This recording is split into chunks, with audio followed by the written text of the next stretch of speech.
नमस्कार मित्रों, आज मैं प्रवीण गोयल लेकर आया हूँ श्रीमद् भगवत गीता का प्रथम अध्याय। श्री भगवान ने अर्जुन को निमित्त बनाकर समस्त विश्व को श्री गीता के रूप में जो महान उपदेश दिया है, यह अध्याय उसकी अवतारणा के रूप में है। इसमें दोनों ओर के प्रधान योद्धाओं के नाम गिनाए जाने के बाद मुख्यतया अर्जुन के बंधुनाश की आशंका से उत्पन्न मोहजनित विषाद का वर्णन है। इसलिए इसका नाम अर्जुन विषाद योग रखा गया है। अब हम क्रमशः समस्त श्लोकों के साथ प्रथम अध्याय पर चलते हैं। धृतराष्ट्र बोले, हे संजय, धर्मभूमि कुरुक्षेत्र में एकत्रित युद्ध की इच्छा वाले मेरे और पांडु के पुत्रों ने क्या किया? संजय बोले, उस समय राजा दुर्योधन ने व्यूह रचना युक्त पांडवों की सेना को देखकर द्रोणाचार्य जी के पास जाकर यह वचन कहा, हे आचार्य, आपके बुद्धिमान शिष्य द्रुपद पुत्र धृष्टद्युम्न द्वारा व्यूहाकार खड़ी की हुई पांडु पुत्रों की इस बड़ी भारी सेना को देखिए। इस सेना में बड़े बड़े धनुषों वाले तथा युद्ध में भीम और अर्जुन के समान शूरवीर सात्यकी और विराट तथा महारथी राजा द्रुपद, धृष्टकेतु और चेकितान तथा बलवान काशीराज, पुरुजित, कुंतीभोज और मनुष्यों में श्रेष्ठ शैब्य पराक्रमी युधामन्यु तथा बलवान उत्तमौजा सुभद्रा पुत्र अभिमन्यु एवं द्रौपदी के पांचों पुत्र, ये सभी महारथी हैं।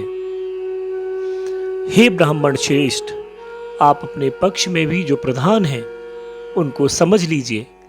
आपकी जानकारी के लिए मेरी सेना के जो सेनापति हैं उनको बतलाता हूं। आप द्रोणाचार्य और पितामह भीष्म तथा कर्ण और संग्राम विजयी कृपाचार्य तथा वैसे ही अश्वत्थामा, विकर्ण और सोमदत्त पुत्र भूरिश्रवा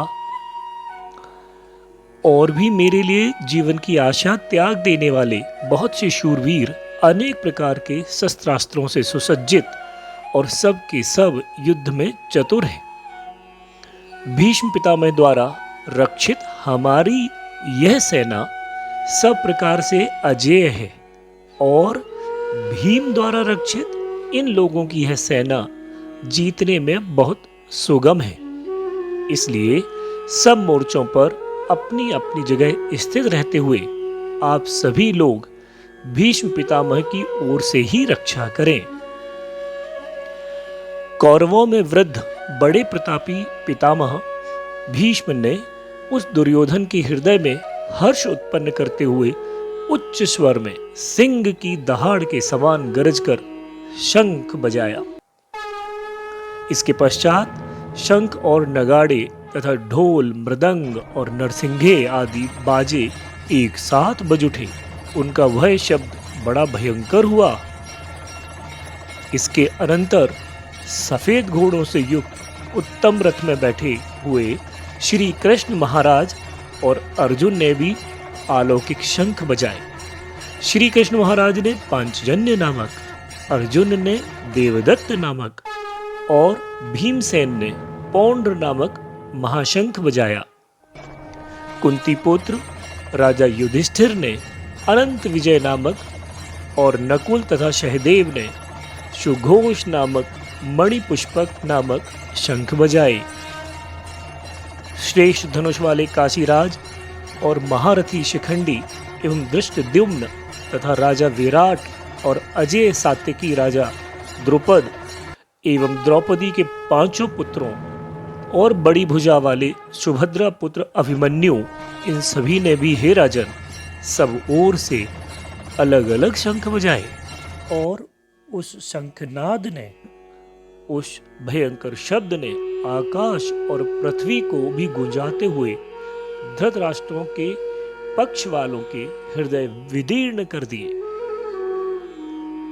हे राजन, इसके बाद कपिध्वज अर्जुन ने मोर्चा बांधकर डटे हुए धृतराष्ट्र संबंधियों को देखकर उन पर शस्त्र चलाने की तैयारी के समय धनुष उठाकर ऋषिकेश श्री कृष्ण महाराज से यह वचन कहा, हे अच्युत, मेरे रथ को दोनों सेनाओं के बीच खड़ा कीजिए और जब तक कि मैं युद्ध क्षेत्र में डटे हुए युद्ध के अभिलाषी इन विपक्षी योद्धाओं को भली प्रकार देख न लूं, युद्ध रूपी व्यापार में मुझे किन किन के साथ युद्ध करना योग्य है, तब तक उसे वहां खड़ा रखिएगा।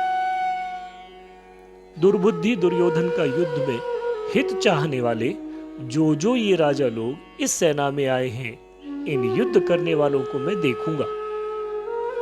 संजय बोले, हे धृतराष्ट्र, अर्जुन द्वारा इस प्रकार कहने पर महाराज श्री कृष्णचंद्र ने दोनों सेनाओं के बीच में भीष्म और द्रोणाचार्य के सामने तथा संपूर्ण राजाओं के सामने उत्तम रथ को खड़ा करके इस प्रकार कहा, हे पार्थ, युद्ध के लिए जुटे हुए इन कौरवों को देख। इसके बाद अर्जुन ने उन दोनों ही सेनाओं में स्थित ताऊ, चाचा, दादा, परदादा, गुरु, मामा, भाई, पुत्र, पौत्रों तथा मित्रों, ससुर आदि को देखा।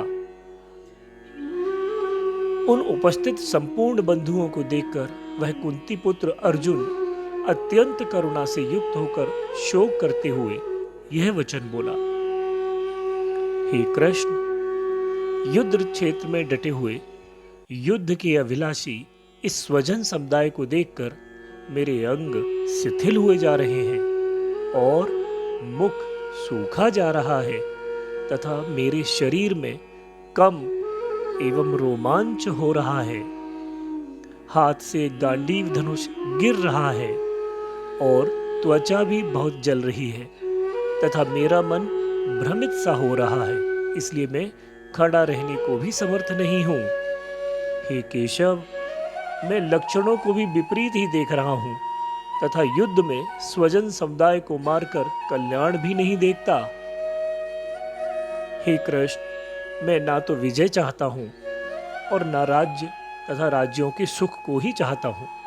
हे गोविंद, हमें ऐसे राज्य से क्या प्रयोजन अथवा ऐसे भोगों से और जीवन से भी क्या लाभ है जिसमें हमें जिनके लिए राज्य भोग और सुखादि अभीष्ट है, वे ही ये धन और जीवन की आशाओं को त्याग कर युद्ध में खड़े हैं। गुरुजन, ताऊ, चाचा, लड़के और उसी प्रकार दादा, मामा, ससुर, पौत्र, साले और भी सभी संबंधी लोग हैं। हे मधुसूदन, मुझे मारने पर भी अथवा तीनों लोगों के राज्य के लिए भी मैं इन सबको मारना नहीं चाहता, फिर पृथ्वी तो इसके लिए कहना ही क्या है। हे जनार्दन, धृतराष्ट्र के पुत्रों को मारकर हमें क्या प्रसन्नता होगी? इन आतताइयों को मारकर तो हमें पाप ही लगेगा। अतएव हे माधव, अपने ही बांधव धृतराष्ट्र के पुत्रों को मारने के लिए हम योग्य नहीं हैं, क्योंकि अपने ही कुटुंब को मारकर हम कैसे सुखी होंगे। यद्यपि लोभ से भ्रष्ट चित्त हुए ये लोग कुल के नाश से उत्पन्न दोष को और मित्रों से विरोध करने में पाप को नहीं देखते, तो भी हे जनार्दन, कुल के नाश से उत्पन्न दोष को जानने वाले हम लोगों को इस पाप से हटने के लिए क्यों विचार नहीं करना चाहिए। कुल के नाश से सनातन धर्म नष्ट हो जाते हैं।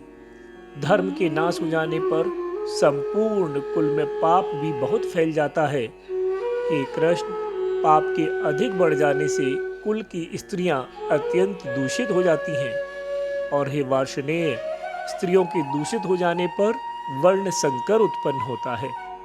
वर्ण संकर कुल घातियों को और कुल को नरक में ले जाने के लिए ही होता है। लुप्त हुई पिंड और जल की क्रिया वाले अर्थात श्राद्ध और तर्पण से वंचित इनके पितर लोग भी अधोगति को प्राप्त होते हैं। इन वर्ण संकर कारक दोषों से कुल घातियों के सनातन कुल धर्म और जाति धर्म नष्ट हो जाते हैं। हे जनार्दन, जिनका कुल धर्म नष्ट हो गया है, ऐसे मनुष्यों का अनिश्चित काल तक नरक में वास होता है, ऐसा हम सुनते आए हैं। हा शोक, हम बुद्धिमान होकर भी महान पाप करने को तैयार हो गए हैं और जो राज्य और सुख के लोभ से स्वजनों को मारने के लिए उद्यत हो गए हैं। यदि मुझ शस्त्र रहित एवं सामना न करने वाले को शस्त्र हाथ में लिए हुए धृतराष्ट्र के पुत्र रण में मार डालें, तो वह मरना भी मेरे लिए कल्याणकारक होगा। संजय बोले, रणभूमि में शोक से उद्विग्न मन वाला अर्जुन इस प्रकार कहकर वाण सहित धनुष को त्याग कर रथ के पिछले भाग में बैठ गया। ओम तत्सति। श्रीमद् भगवत गीता सूपनिषत्सु ब्रह्म विधायाम योग शास्त्रे श्री कृष्णार्जुन संवादे अर्जुन विषाद योगो नाम प्रथमो अध्यायः संपूर्णम्।